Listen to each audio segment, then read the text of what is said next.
In this situation, you might think white has the standard breakthrough 3 versus 3 by c5. But black can take here, and now the idea to be sacrifice the second pawn, and if black takes, we run through with this, and that would be the case.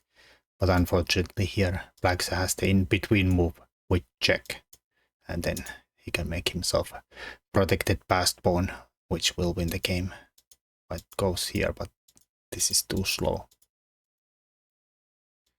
White ends up with the knight's pawn that's gonna eventually get rounded up. Other pawn moves don't really make sense here. White has to find a king move here.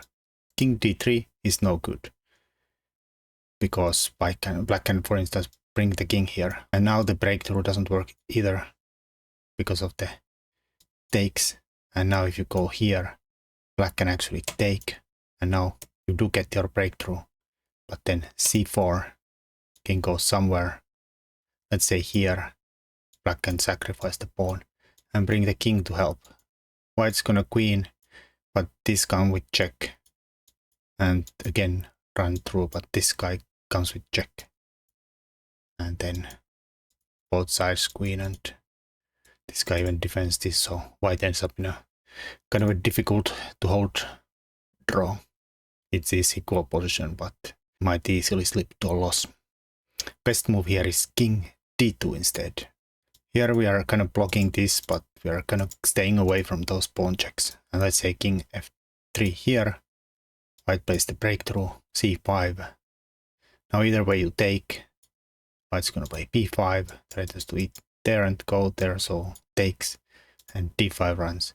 And now these are not gonna work out, since this is not a threat, and this is not gonna end up anywhere. White can go here or here, doesn't matter, because we can just pick this up in any way we want.